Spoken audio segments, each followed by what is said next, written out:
An impressively themed resort within walking distance of Universal Orlando's theme parks, offering amenities one might expect from a resort double the price. Cabana Bay Beach Resort is difficult to resist for budget-conscious holidaymakers, but with cheaper options now available from Universal with all the same on-site perks, is Cabana Bay actually the best choice for your next trip? Hi, I'm the Frugal Brit, and for this video I'll provide a full guide and review of Universal's Cabana Bay Beach Resort, covering the good and the not so good things about this prime value hotel to hopefully help answer whether or not it's right for your next trip. I'll provide comparisons to other Universal and Disney hotels, and in the final section I'll give my top tips and room selection advice to help you get the best out of any visit here. Before we get into it, don't forget to subscribe and hit the bell so you don't miss out on future guides, reviews and other Orlando content.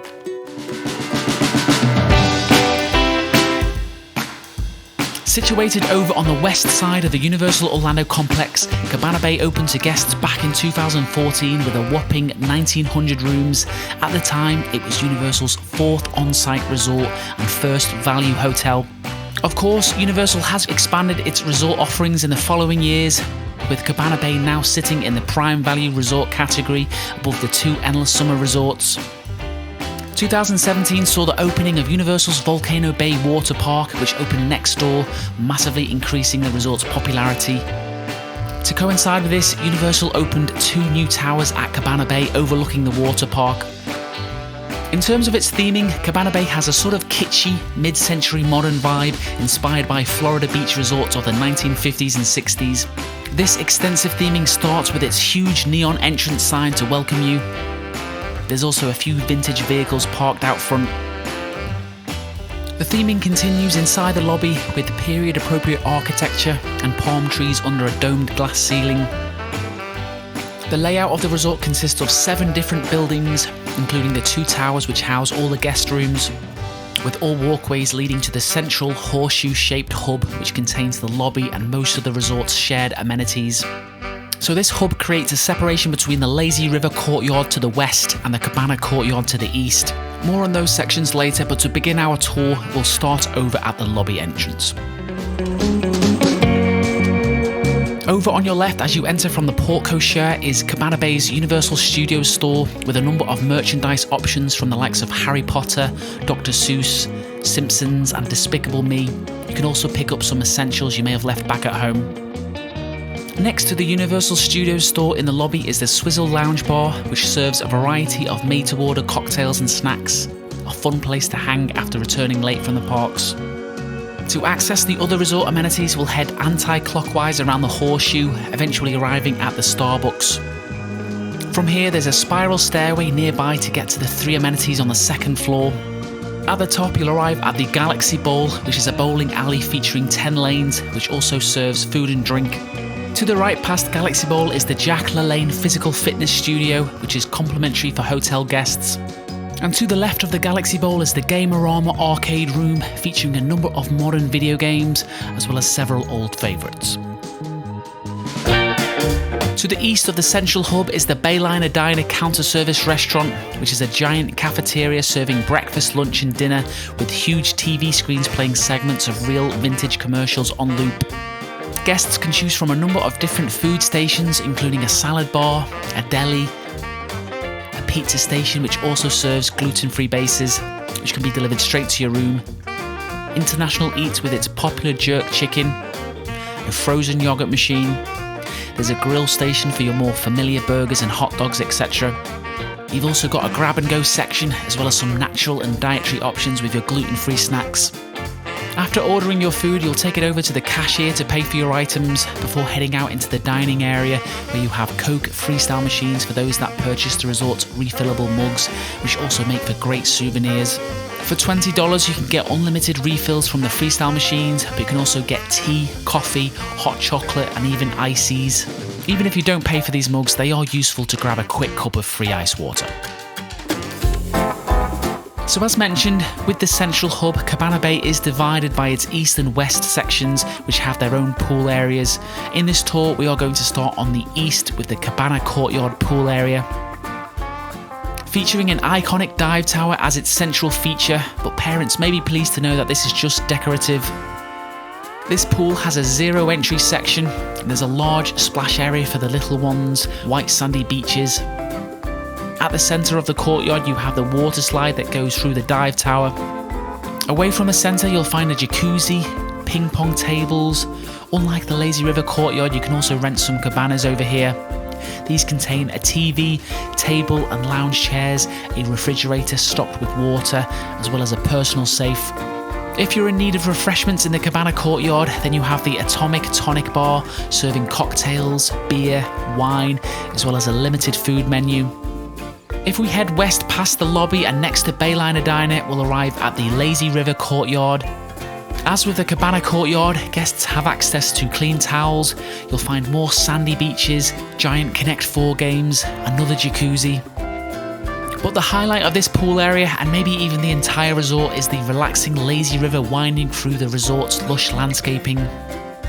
The refreshments are provided by the Hideaway Bar and Grill, serving a number of snacks and meals, along with frozen drinks, cocktails, and other essentials.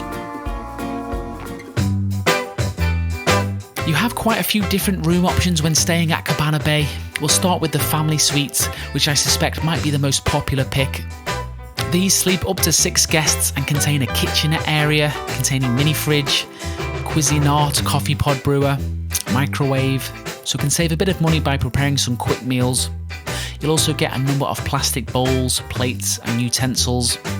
Next to the kitchenette you have the lounge area with a couple lounge chairs, tables, a pull-out sofa bed and a 42-inch TV. Then separating from the rest of the suite is a sliding door on rails. This takes you to the main bedroom area with 2 queen beds, brightly coloured linens and abstract artwork above the beds, and themed reading lights. There's another 42-inch TV in here as well. Within this side of the partition you have the compartmentalised bathroom area with a single vanity in the open centre with hairdryer, and to the right you have separated toilet cubicle. Then over to the left you have the separated bathroom with bath and overhead shower with another vanity area for extra privacy. Here you'll find some cool vintage VO5 toiletries. At the far end of the bedroom you have a walk-in wardrobe for storage, which also contains an ironing board and safe that fits a reasonable sized laptop. So the family suites come in a couple different varieties. You have the externally accessed suites over on the East Cabana courtyard side in the Castaway, Starlight and the Thunderbird buildings, or you can have slightly more expensive internally accessed rooms over on the West Lazy River courtyard side in the Americana or the Continental buildings. Also in the Lazy River courtyard you have the internally accessed standard 2 queen bedrooms. These are very similar in design to the suites with the same theming, but they have just the one room, a basic wardrobe, no kitchenette area or microwave. For a small premium, you can choose a standard room over in the towers, which provide magnificent views of the Krakatoa volcano. There's a door separating the bathroom area with single vanity and bathtub with 2 shower heads. As with all Universal resorts, guests enjoy free and regular bus transportation over to the hub at City Walk for access to Islands of Adventure and Universal Studios. These buses run from 6:30 AM to 3 AM, and I do mean AM, not PM. Do check if there's any changes to those times during your visit. You can also get to these parks by foot using the shaded garden walk. When it comes to Volcano Bay, Cabana Bay guests have their own special entrance, so unlike other day guests visiting the park, you don't have to go via City Walk. This is of course one of the main selling points of staying at this resort. Universal Resort guests also benefit from early park admission to Volcano Bay, so that means an extra half an hour before it opens to day guests. And at Islands of Adventure and Universal Studios, you get an extra hour in the morning for rope drop, but only in the Wizarding World sections of those 2 parks, although this is currently extended to Velocicoaster. Do note that only one of those 2 parks at a time will provide early park admission, which tends to be Islands of Adventure more often. When it comes to transportation to SeaWorld and Aquatica, whilst I've never used it, I understand that there is a free shuttle taking you from City Walk over to SeaWorld, provided that you pre-book with the Vacation Planning Centre the day before. For Disney World, there is no free or paid shuttle service, so your best bet will be Uber or Lyft if you're heading that way. If you're thinking of bringing a car with you, do note that there is an $18 fee per night, but at least there is no resort fee. I have seen some people complain about a $45 parking fee, but this is a misunderstanding as that's only for non-resort guests. I'll start with some positives. I have stayed at this resort several times now. It has become my favourite reasonably priced resort in Orlando when travelling with the family. Whilst the theming is not everyone's cup of tea, it is very thorough, from the exteriors to the interiors, the fitness centre as well as the toiletries. It's really impressive how much effort has been put in for a value resort. For a number of reasons, it's a fantastic choice for families. It provides reasonably priced family suites for parties of more than 4. Lots to do to keep the kids entertained. The pool options at Cabana Bay are better than most moderate and deluxe Disney resorts, which are typically triple the price of Cabana Bay. There's a really nice family vacation atmosphere at this hotel, unlike some of the convention hotels elsewhere in Orlando. The pool areas really come alive at night. Despite these positives, there are some reasons why you might not want to book this resort. The special entrance to Volcano Bay is really cool, unlike anything you'd get at Disney World for the price, but I did find on my last trip that if you try and enter for early park admission, the queue is pretty long to get through security and kind of took away a lot of the motivation for getting up early for the extra half an hour. But of course, the convenience is a massive bonus. One common complaint about Cabana Bay is that it doesn't include free express passes, which you get at the 3 premier resorts, but I'm not sure this deserves much attention given that these passes cost over half the price of a night stay at Cabana Bay. When it comes to bayliner diner, this is very convenient, plenty of seating available, decent service. Not everyone is going to appreciate this cafeteria style dining though. The quality of the food is nothing to get excited about and does feel a bit overpriced. One minor gripe I have with this resort is the Starbucks queue in the morning. The line is way too long for those heading out to the parks. It's unfair to single out Cabana Bay for this, as it's an issue that affects all lobby Starbucks in Orlando, but still very frustrating and something I wish could be sorted out. I do think a row of maybe barista-style coffee vending machines could help with this. I found the rooms to be fantastic at Cabana Bay, but you are reliant on a small number of plastic plates and utensils to prepare quick meals in the family suite, and these don't get replenished without asking. During my last 2-week trip, housekeeping was limited to making the beds, emptying the bins and replacing the towels, although personally that didn't really bother me. One thing that was a bit of an issue with the rooms was that the air conditioning was far too cold even at the highest level, so needed fixing. I have seen some other reviews mention this. Another nitpick is that whilst they have power outlets for all beds, they don't have them on both sides of both beds, which is a shame. As mentioned previously, the parking charge is $18 per day. Fortunately, I got free parking when I stayed in May as I booked with Virgin Holidays, but if I hadn't, can't say I'd be too happy with a $260 bill for parking after 14 nights. All good reviews should involve some sort of comparison, so we'll start with the resorts that I think most people consider alongside Cabana Bay, which are the 2 Endless Summer resorts on International Drive. They're roughly $50 a night cheaper. I did fairly recently cover the Endless Summer Dockside Inn with a brief comparison. I don't want to repeat myself too much, but I will touch on some of the same points. So the Endless Summer resorts have the same on-site benefits, including regular bus transportation, and given that these are much newer resorts, they are in slightly better condition. Some of the exteriors in the Cabana courtyard won't look as fresh as you might expect. I should also mention that all Endless Summer resort rooms are internally accessed, which, as mentioned earlier, is limited to the western half of the resort at Cabana Bay. When it comes to inside the rooms, they are very similar in quality, but Endless Summer has some more modern touches such as USB charging ports. One key advantage over Endless Summer though is that the family suites are much better with the sliding door separating the rooms. Also, the amount of storage space at Endless Summer is pretty poor. One significant disadvantage with the Endless Summer hotels is that the walls are thinner, with complaints about noise being much more common. I have found, despite having noisy neighbours on a couple nights at Cabana Bay, the walls were thick enough to handle it. Whilst Cabana Bay is located closer to the parks, I do think this advantage over Endless Summer can often be overplayed, something I've previously been guilty of. The garden walk is stunning, but it is a 20 to 25 minute walk, so sort of on the edge of being walkable with kids. It is a shame how close Cabana Bay is to Islands of Adventure as the crow flies, as you do have to take the long walk all the way around City Walk to get there. Would be cool if they had a special resort entrance bridge over Hollywood Way to Islands of Adventure, similar to Epcot's International Gateway. So yeah, families may find themselves getting the bus a lot, but fortunately these are constantly travelling back and forth. Whilst I am relatively inexperienced in terms of travelling at busy times in the year, I honestly don't recall ever waiting more than a minute to get on one of these buses, which is the same for the Endless Summer. Overall, to summarise this comparison, I think the Endless Summer resorts provide better bang for your buck if I'm completely honest, but they are not as much fun and lacking in theming by comparison. Another prime value resort to consider would be the Aventura Resort. This is usually the same price, also a special entrance to Volcano Bay, better dining options, more relaxing, has a cool rooftop bar, but this is aimed more at young adults without kids. Also, there's no water slide or lazy river. For around an extra $70, you can upgrade to the Sapphire Falls Resort, which is Universal's mid-tier resort category, which they call Preferred. This is equivalent to the moderate resort category over at Disney World. I do think it's a lot easier on the eye compared to Cabana Bay and a lot more relaxing. The main issue with Sapphire Falls, however, is that its suites are very expensive, costing around $250 more than those at Cabana Bay. So that's the alternative options in and around this price range for Universal.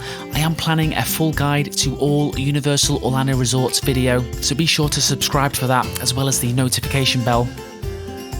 Anyway, so I know many will be considering whether to choose Cabana Bay or a similarly priced Disney resort, something I'm also considering for my next family trip in May.